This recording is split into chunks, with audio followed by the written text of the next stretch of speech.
There's not one guy, one person in the history of this program that's bigger than the program. What's better than this? Guys being dudes. Welcome to episode 159 of the Program Guyz podcast. I am not Mason Prince. I'm Mark Hall, joined today by Patrick Hertzberger and Matt Gann. No Mason, no Ryan Tyson this weekend, but let me tell you, it's not a jam-packed episode anyway. Not too much going on, mostly a lot of anticipation, a lot of maybe even anxiety among the fan base around this defensive coordinator hire. We'll talk a little bit of recruiting, a little bit of a college football playoff, maybe, but absolutely. First things first, boys, guys, how are we doing? Good. Obviously, technical difficulties on my front. Forgot my camera, forgot my microphone, went on vacation, but I'm here anyway, so doing great. We persevere. Persevere. Matt, how you doing? Just getting back from a little mini vacation, so can't complain. And then I will be off again here this weekend. So starting off 2025 with a couple bangs already on the road in a plane. Here we are. Love it. Couple bangs in a plane. That's Matt Gann for you. That is.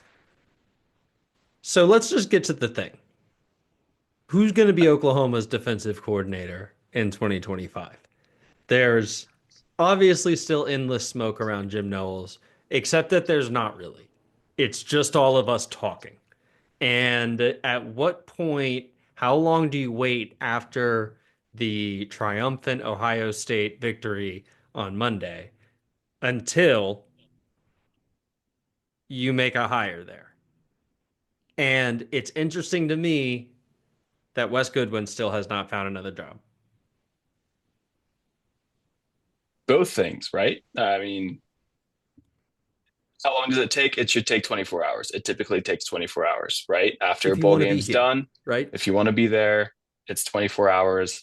Unless Jim Knowles was truly focused on Ohio State and the playoffs and winning the national championship and didn't have any other call with his agent or Brent, which I feel is hard to imagine. So either negotiations are still taking place or it's just all smoke. And negotiations could be taking place still because he is going to be expensive. And we need to figure out how we're going to come up with that kind of money for a coordinator. Yeah, and you're talking still about why we're doing that on a coach, not a player. Go ahead, Matt. Right. Yeah, well, and you're talking about OU trying to get two of the hottest coordinators on their team, obviously on the offensive side, getting Ben Arbuckle from Washington State, but now trying to get a guy who's been now at the top and the pinnacle of college football, winning a national championship, but he's also had a run from when his time back in Oklahoma State, then getting hired by Ohio State. His defenses have just been top in the nation. I mean, that's what Ohio State has been in, and they have finally got over the hump in defeating Notre Dame the other night. So he is going to be the hottest name out there when it comes to a defensive coordinator position. And, you know, for me, I was listening to Dusty Dvorak, former OU player and now ESPN commentator, talk that there were some high-level discussions about possibly Jim Knowles. Again, maybe it's just more smoke during the game, that could be a real possibility that he would be coming back to the state of Oklahoma and being under BV. And man, if OU were to get two of the hottest coordinators to come to OU, that would be a huge acquisition for a program that should be at the pinnacle of college football, but yet has been trending in the downward direction. So this would be a huge get, and I would love to have Jim Knowles working with BV, probably the best two minds in college football, even though they do have pretty conflicting schemes. I wonder what that would look like, because Jim Knowles is known for a 4-2-5 scheme and relying a lot of corners and safeties to be very aggressive and play downhill and attack the run game. And so that's a little bit different than obviously what BV has been implementing over the last 3 years. So I'm not sure if that's going to necessarily work, but having a guy like Jim Knowles in your building is only going to propel your program, I believe, in the positive direction. So we'll have to see what happens, but I think you got to bring the Brinks trucks, knowing that this is a pivotal year for OU football and its program and for BV. Shell it out. do whatever it takes.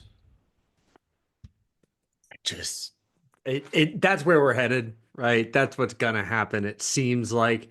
And I do think it's good to have someone who can truly check Brent Venables when it comes to being a defensive coordinator, a defensive mind. Everyone else is a Brent Venables disciple, right? It's all the guys on staff who came up with BV, or like Jay Valai, what's he gonna do? Brandon Hall, what's he gonna do? And that's not what Jim Knowles would be, right? But for a third of the price, Wes Goodwin could be your defensive coordinator, or Brandon Hall could be your defensive coordinator, and you go allocate those funds on a better recruiting class so that maybe Texas doesn't eke out number one again next season. Oklahoma actually goes and gets number one. I mean, we're not talking that kind of money, but I think you got to be ambitious on that side and not just ambitious on the coaching side. And I think it's a lot to think we can do both. I agree. I think there are way more positives to the hiring of Jim Knowles than there are negatives, though. The more I think about it, like, yes, they have different schemes, but Brent Venables hasn't had the opportunity to fully sit back and just be the head coach. Yep. The first 2 years with Ted Roof, like, were just so up and down. He was like kind of out of it. Then he had to get more in it. Jeff Lebby was taking care of the offensive side of the ball. This year, it was the other way around, where he had to step more on the offensive side of the ball and leave the defensive side of the ball to Zach Alley. Now with Arbuckle and Knowles, that really gives Brent the opportunity to take a step back and be the head coach and delegate, which I don't know if he can do in the first place, but at least this is an opportunity for him to show that he could possibly do it, one that he hasn't had in the past. So I'm all for it.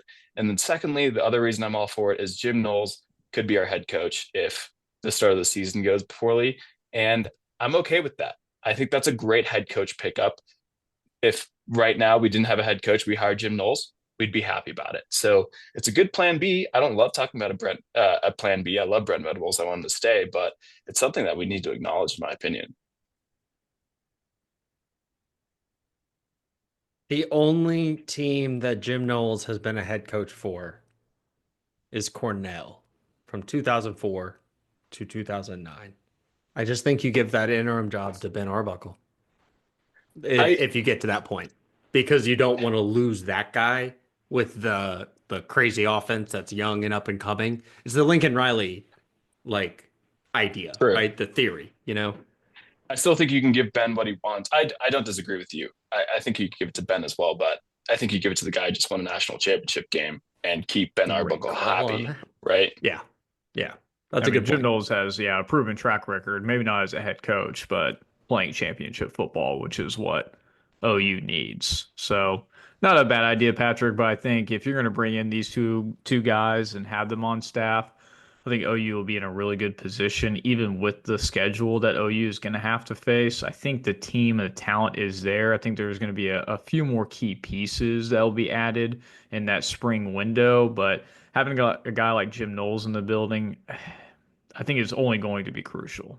I think it's going to be so important for OU to turn around and get back on track. To Mark, to your point, to maybe keep BB accountable. So maybe BB can focus on the game plan before the game, but really focus on being a head coach, because we've always complained about every single game. He always takes some kind of weird or odd timeout that just doesn't make any sense and can have a pretty big impact on the game. You just can't do that as a head coach. So a guy like Jim Knowles, who knows the scheme, can be able to take over. And with the amount of talent coming back on defense, I mean, that would be a seamless fit, in my opinion.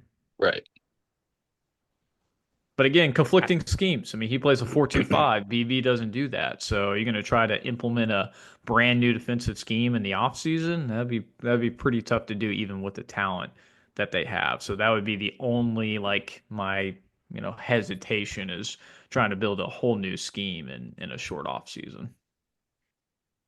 And Jim Knowles doesn't need to work under a defensive coach. That's why would he want to do that, right?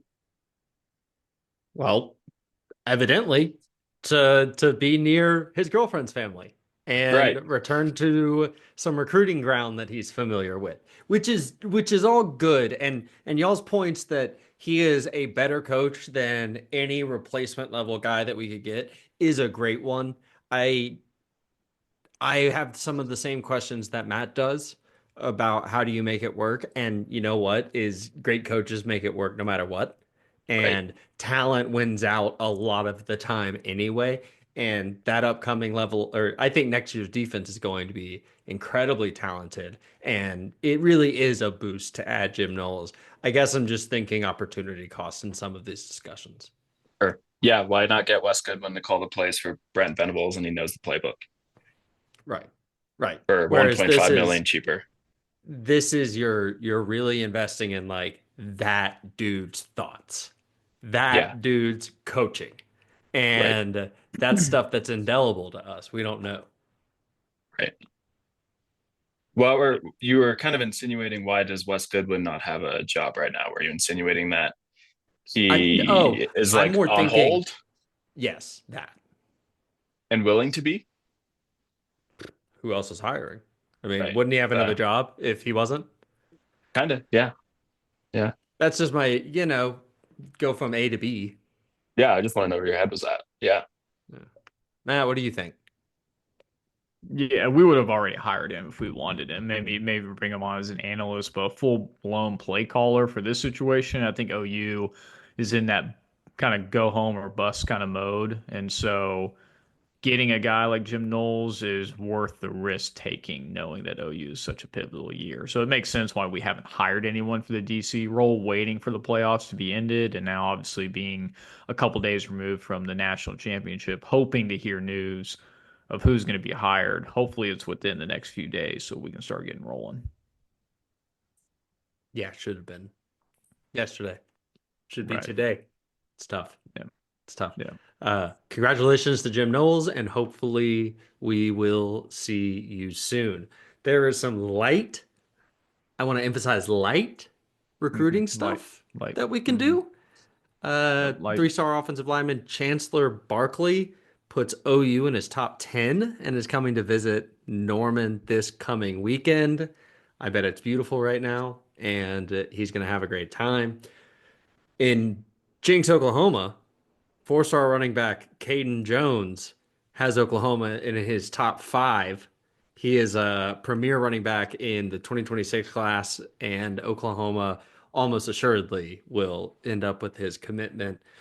Aside from those guys, the coaches are out recruiting and giving offers, and we're seeing a lot of them. The kids retweet and take pictures with the coaches, and they're just gigantic. I love to see all of the just bodies that we're getting in the that we're talking to. You look for the player and it's like, oh, it's the 6'5" one. Got it. That makes sense. And that stuff is cool, but we don't know these guys yet. Yeah. They're sophomores. Yeah. Agree. I just think the 2026 class has to be huge, like big in numbers, like a lot of guys, as well as very good. There's going to be a lot of gaps to fill, I think, going into next year with the smaller 2025 class, depending on how many we lose next year as well. So I think that we're pretty heavy maybe on upperclassmen next year, but it'll reverse pretty quickly in the next 2 years. And it needs to.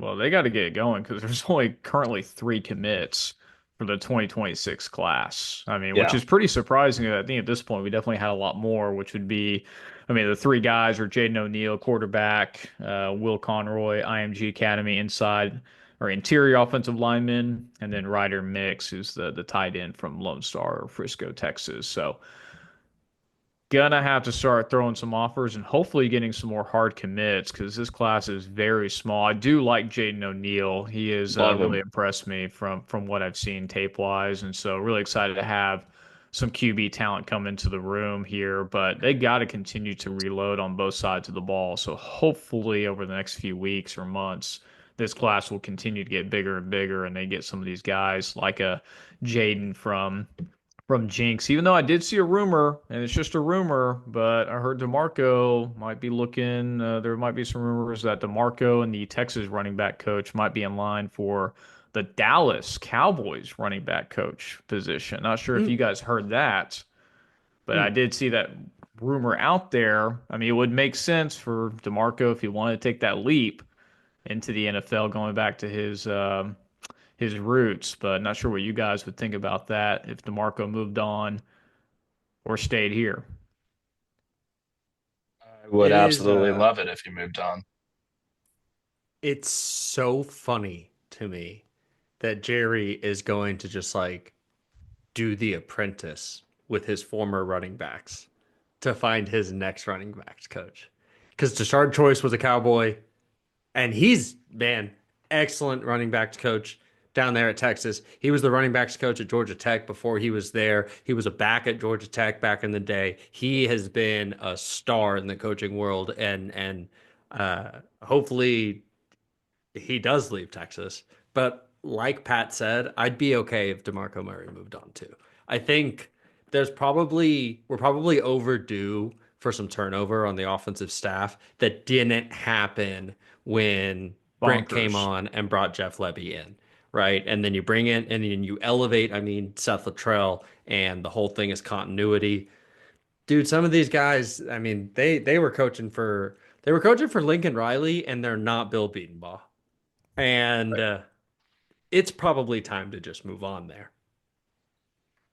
Yeah, I would like to see some more turnover. I mean, obviously, I like the hires that we've made so far, but at a certain point, especially with how the running back room specifically has been worked and rotated, it just boggles my mind the amount of talent that we've had, and it's been so mismanaged. And it's not just been last year, it's been really the past few seasons with DeMarco. I feel like we're after all the season has ended, we're wondering why this guy didn't play more, or what's with the road back, who's getting what snaps and during the games, and why are we burning red shirts? I mean, it just doesn't make a whole lot of sense. And again, this has been an ongoing trend, not just for the last year, but I think the last few years. So, love DeMarco to death. Always going to be a ride or die Oklahoma guy. If he ended up moving on, I think we would find a pretty suitable replacement for him. But we'll have to see what ends up happening. I just think, you can fire a national championship winning Oklahoma Sooner and Seth Luttrell mid-season. You can move on from some of these guys. I Yeah. think it's strange that we hired Ben Arbuckle and didn't move on from some of these guys. Even, recruiting aside, I understand why you have to keep them through that point, but there's ways to make a graceful exit here, and it's weird we're not using that. Yeah.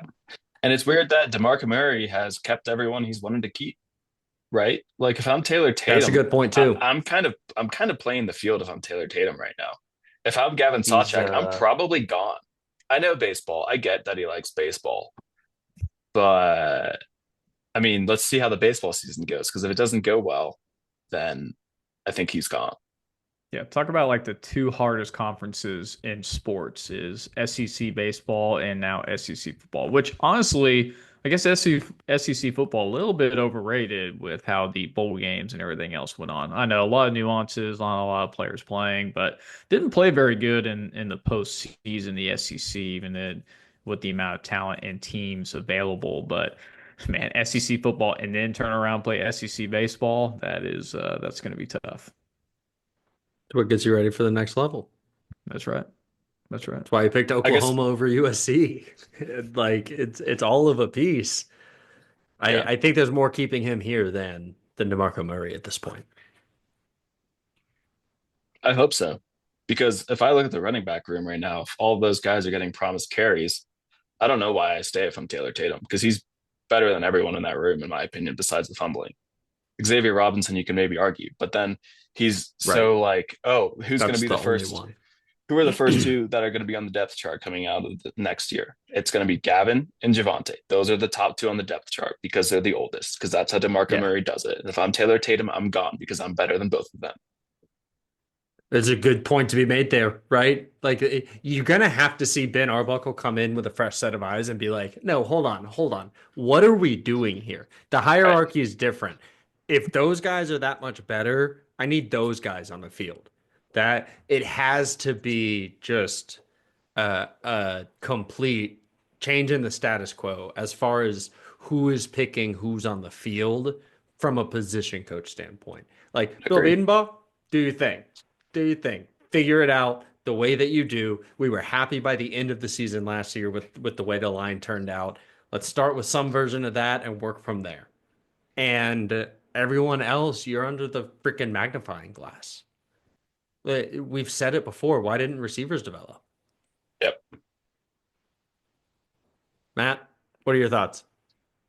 No, I totally agree. I wish we would have saw a little bit more turnover from the offensive staff. It just didn't make a whole lot of sense, especially with a brand new offensive coordinator coming in and not really bringing any of his people either. So I thought that was a little bit odd. Even analysts or just anybody from the Washington State staff. So interesting, as well as maybe even more players. Obviously, we got John Mateer, but there were still a couple of Washington State offensive linemen, running back, other players that I thought would also follow along with Ben. So a lot of those guys were fighting for their jobs, I think, at the end of the year. And the fact that they're still here and in the program, a little bit mind boggling for me. I would have liked to see a little bit more turnover for sure. All right, moving on. Two Oklahoma Sooners have been invited to the Senior Bowl down in Mobile, Alabama, one of the biggest scouting events for the NFL draft that these guys can get invited to. All of the teams are there. All of the GMs are probably there. Danny Stutsman, everyone's favorite. Billy Bowman, everyone's favorite. Both of those guys getting invited to get eyes on them in Mobile in the Senior Bowl. What do you guys think about this? I'm ecstatic for those dudes. These are really just like your best opportunities to get more live reps directly in front of the most important decision makers at the next level. And Danny's going to show out. Hopefully Billy can have a phenomenal week too, because practice is really what they're looking at. Yeah, I'm just trying to see. I was looking at like recent projections for Danny, and I was trying to find, and maybe if someone else has. Mostly like a day two guy. Yeah, that's what I'm seeing. Like maybe potential starter, like round 3, kind of in that range. Linebacker 4 for Danny specifically, and obviously looking at some pros and cons for his games or positive, negatives. So, I mean, I thought I saw Danny as high as a first round pick. I think that dropped a little bit this year, but knowing the amount of talent that Danny is, I mean, he's a 3-down lineman guy who can definitely take that next step in the NFL. So excited for him to get some reps at the Senior Bowl because I think that will only boost his draft stock. I think the one, Billy, I think really had more of a down year than Danny at this point. I think Billy was outplayed by some of the other safety play in OU's room and didn't quite improve. I think he was pretty stagnant throughout the year. He definitely had some flash plays and showed flashes of that NFL ability. I think I saw for Danny, he might have been like the third or fourth, maybe fifth safety in his class specifically. So Billy. He might be a day 3, or sorry, Billy might be a day 3 or 4 kind of guy. But I haven't seen anything else. But hopefully this will be the opportunity for both of them to continue to increase their draft stock by getting some more reps against, the all-stars of the Senior Bowl. So, yeah, I'm seeing pretty consistently Danny is somewhere around the 5th or 6th linebacker. That's also including guys like Jalen Walker, who, it's going to be a pass rusher for the most part.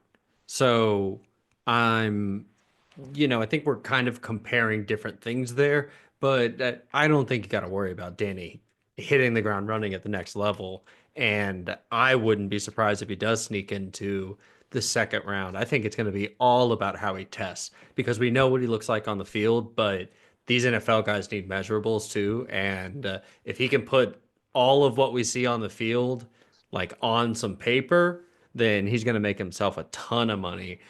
Billy Bowman measured in at 5'9" even for the Senior Bowl. And that's going to be tough.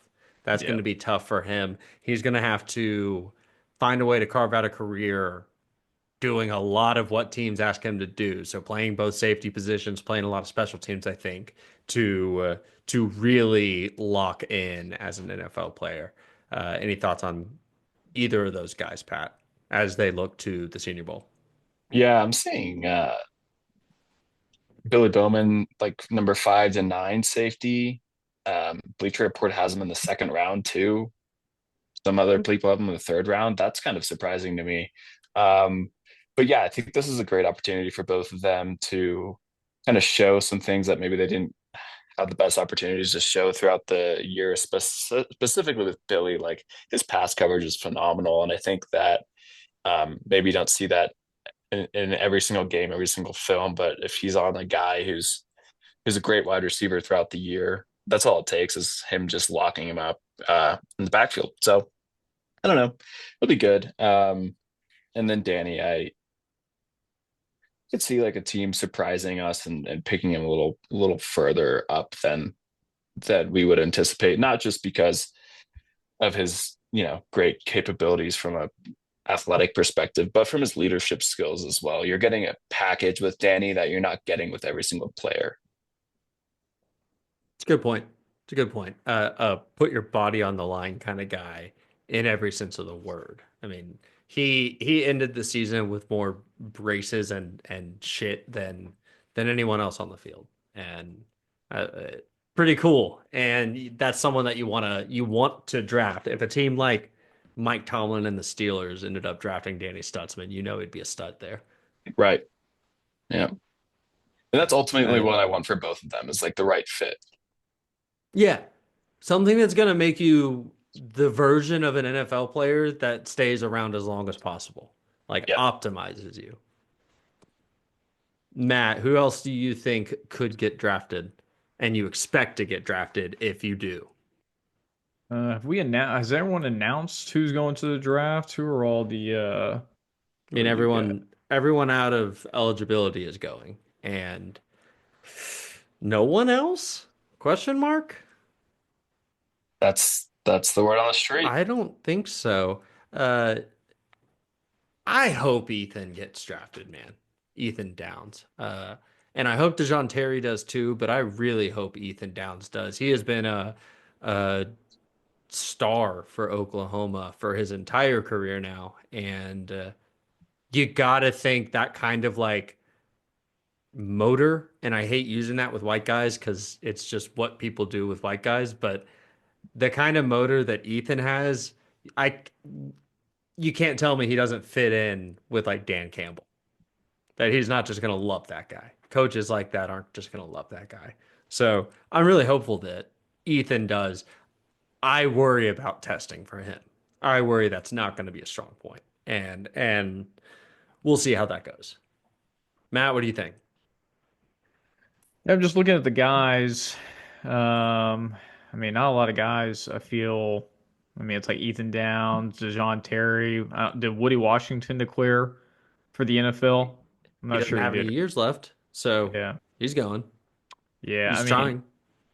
not the best OU class that I've seen in quite some time. Obviously, we're churning out at least 3 or 4 guys that are pretty draft eligible and get drafted pretty high, but I don't think so. Other than Danny and Billy, I don't really see too much outside. Maybe a couple guys that get signed to free agent contracts or Yeah, whatever it might drafted be, deals. but Yeah. yeah, no one else. I think that's maybe worth drafting high at least. Unfortunately.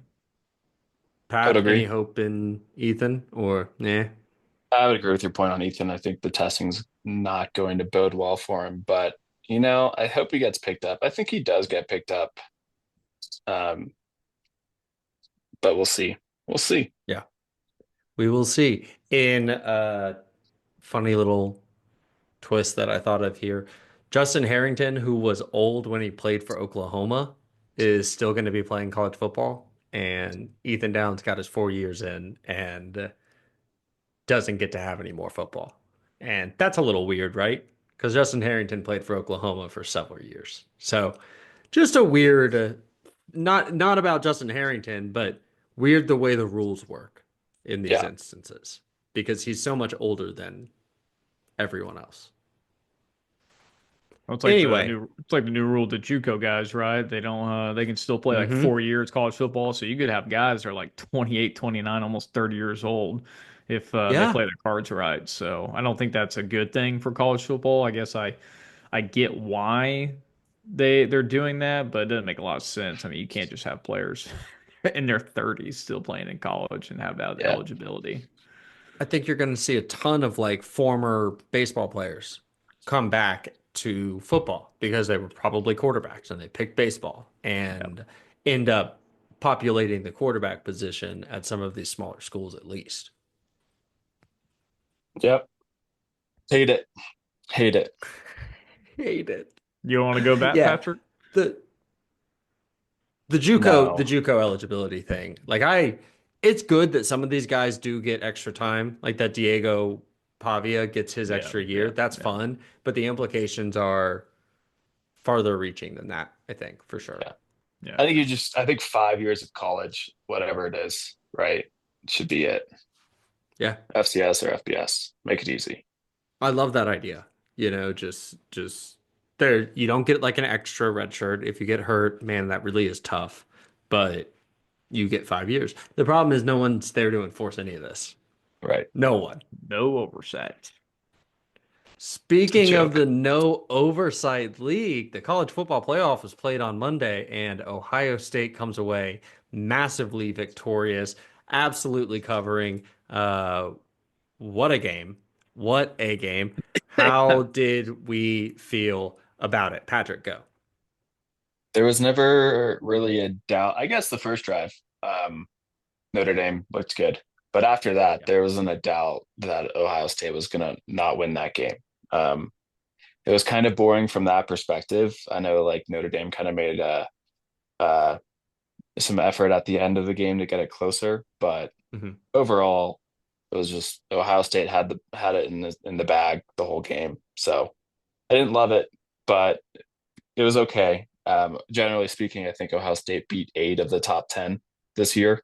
The only team they didn't beat was themselves and Georgia, maybe. So they deserve it, right?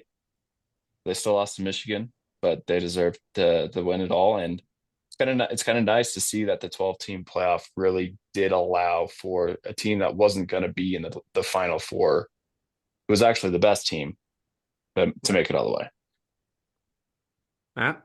Couple things. They're going to have to change the seeding. I think that it needs to go more to the NFL where they reseed after the first round because it's an abomination that Boise State got a bye and a bye in the first week. So that's not reseeding though, right? They just got to change how they do it.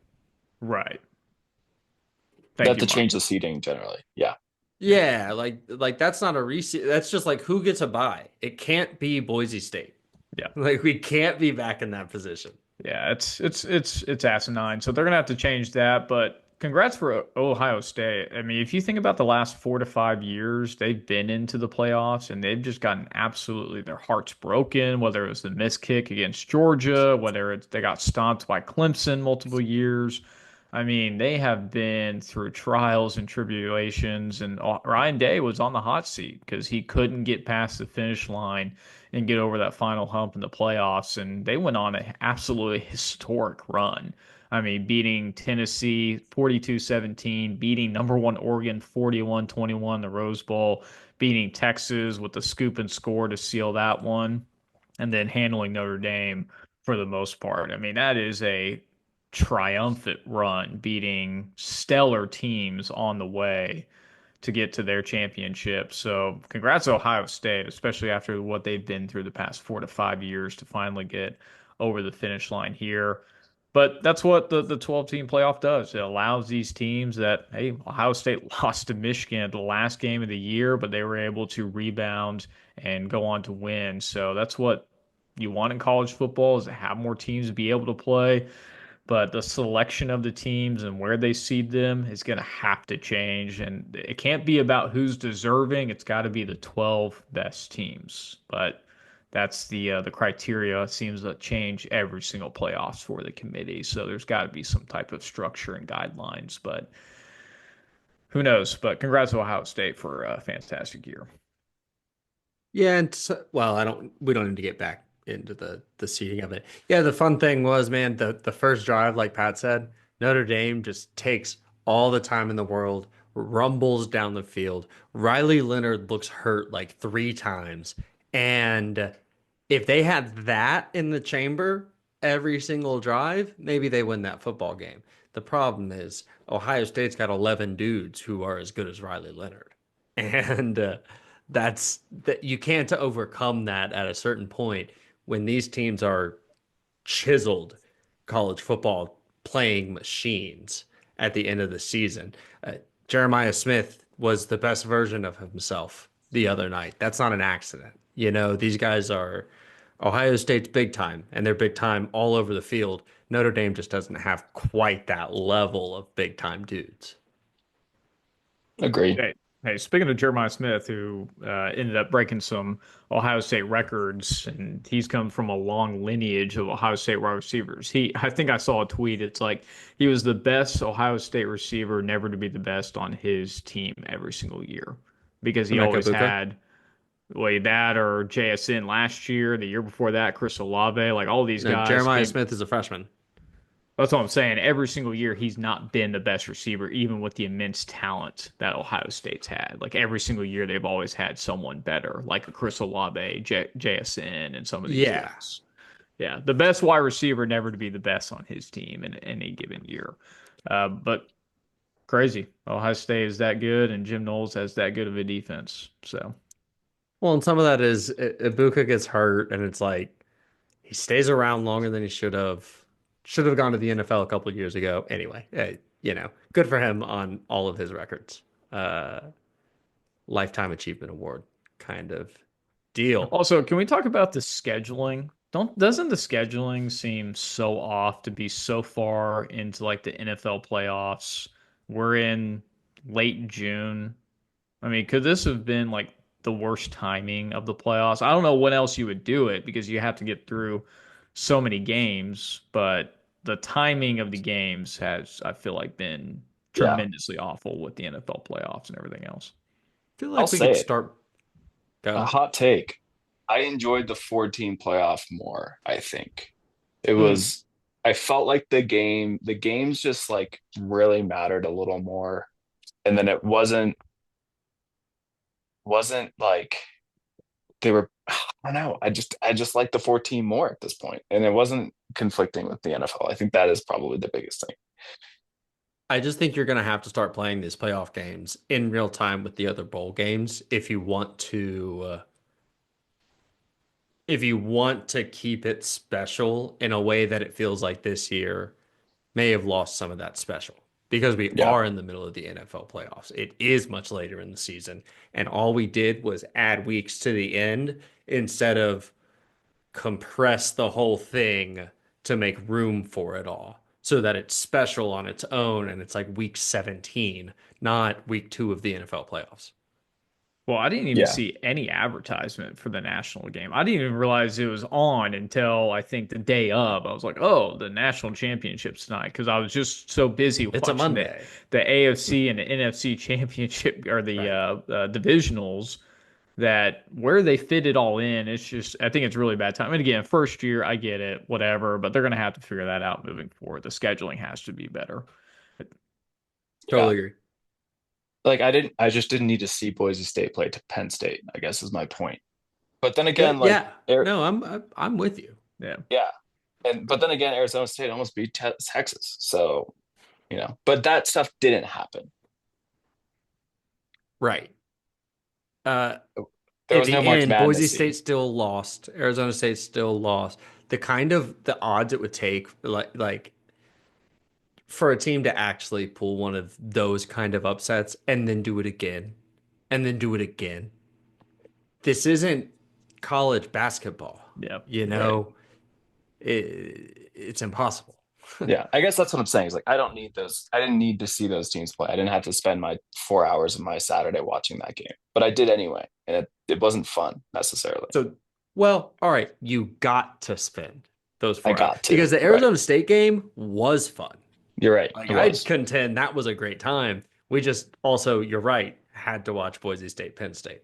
Yeah. Really, And it was every only, Or and it even was only, Notre right, Dame, Penn State. It's like, come yeah, on, man. right. Yeah. So, all of 16 points. Guys, Oklahoma could do that. yeah, there's too much disparity in the level of play, I think, with 12 teams that, and it showed. It definitely showed. Um, Same time, Arizona State is the perfect example. Right. Um, Team that can just get hot and keep it up. Do we want to talk NFL? Kansas City Chiefs favored by 1.5 at For home. Go ahead. LVP, Kansas City Chiefs, refs, all that crap. Dude, Hate it's it. unreal. That's my LVP. So I mean, I'm just going to talk about it. Here's what I actually don't talk about is refs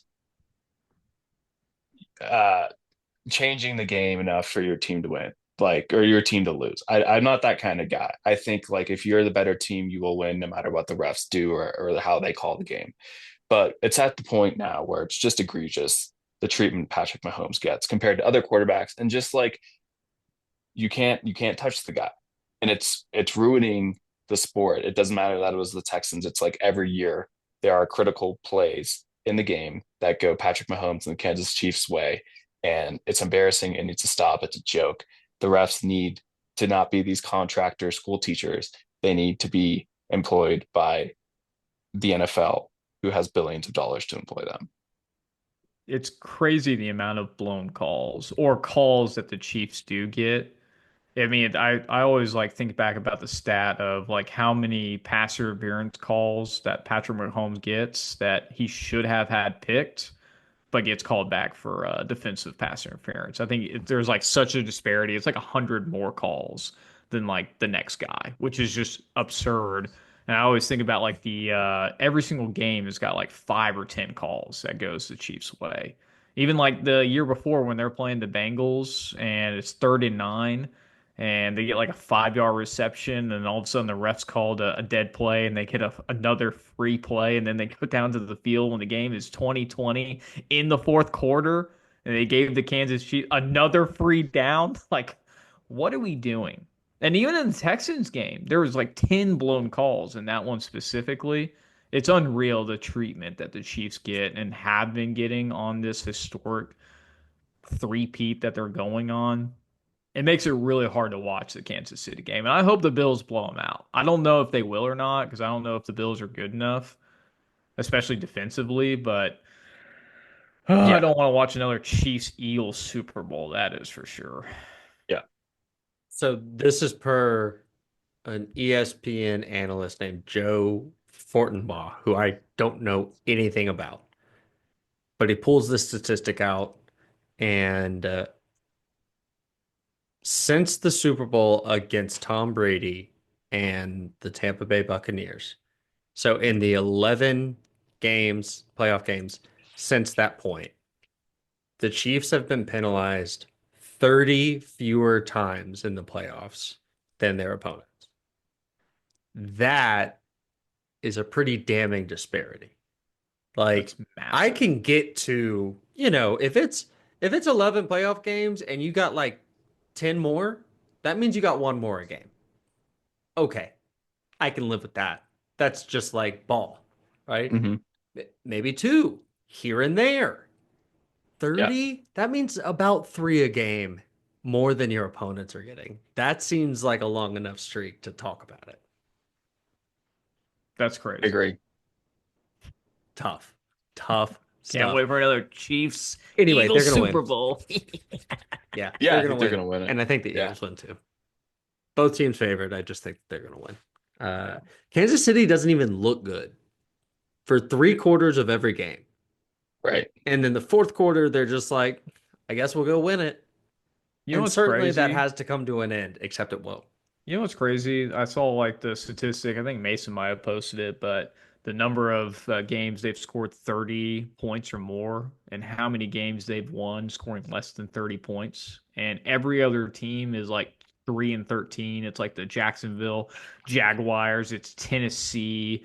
It's these bottom feeding teams, and yet the Chiefs are also in that realm. And again, credit, they have a really good defense. I won't take anything away from that, but the fact that they haven't scored more than 30 points and they are 13-3 and winning playoff games, absurd to me. Absurd. Crazy. Crazy. That's Mahomes, man.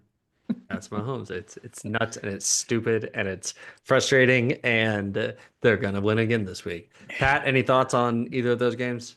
Yeah, I think the Bills have a chance. I think if the Chiefs beat the Bills, they win the Super Bowl quite easily. I don't really trust Jalen Hurts right now. I think Commanders have more of a chance than people think. Mm-hmm. But for some reason, Jalen's just like momentum's not there for him right now. Maybe it's because he got injured a little bit. Mm-hmm. Snowy game, all those things turn into a factor. Barkley's obviously an animal.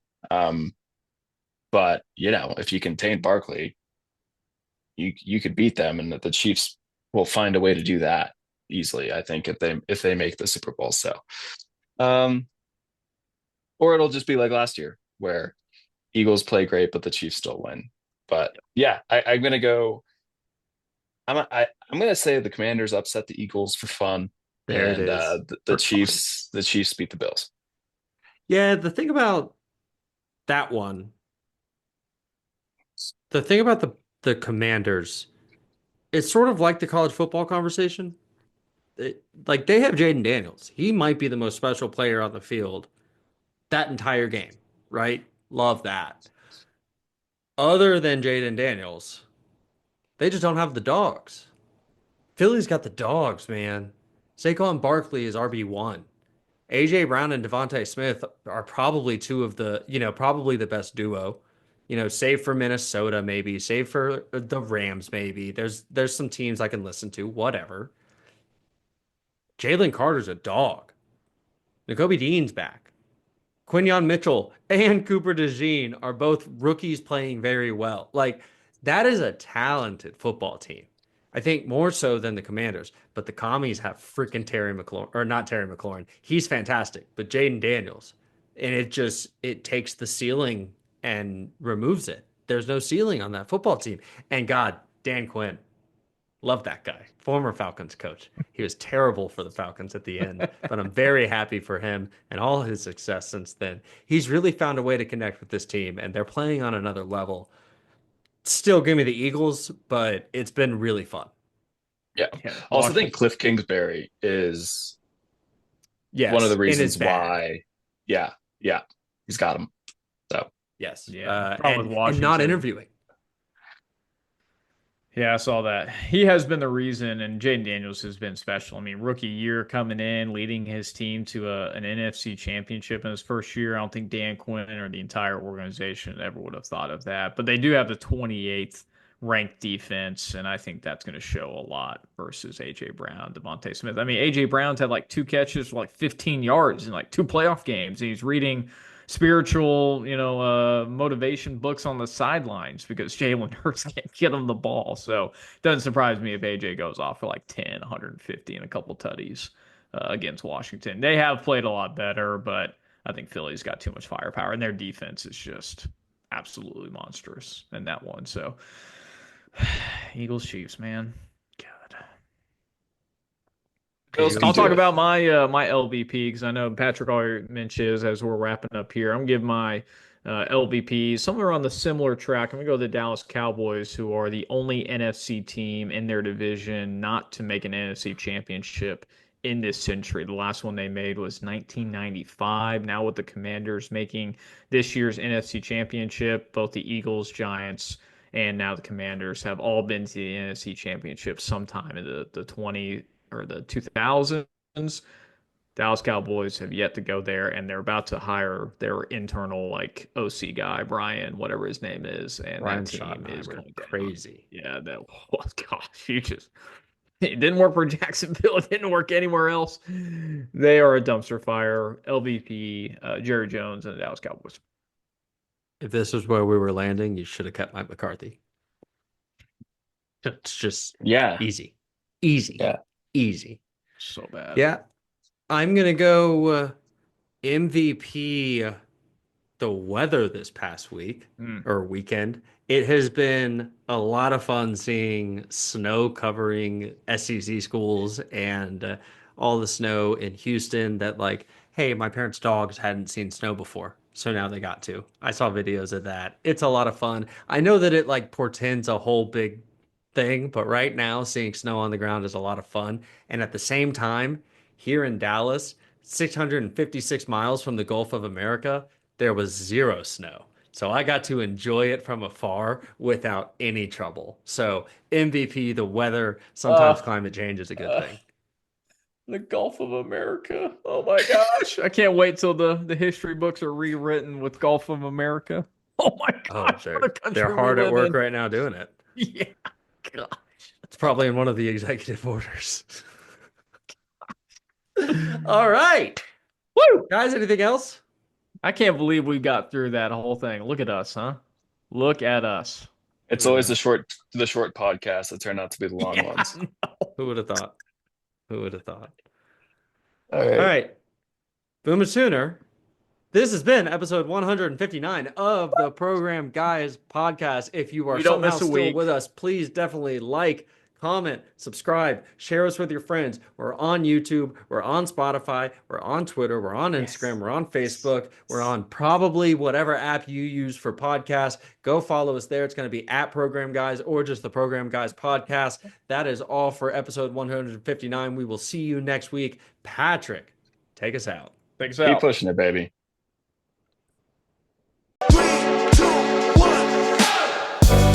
There's not one guy, one person in the history of this program that's bigger than the program.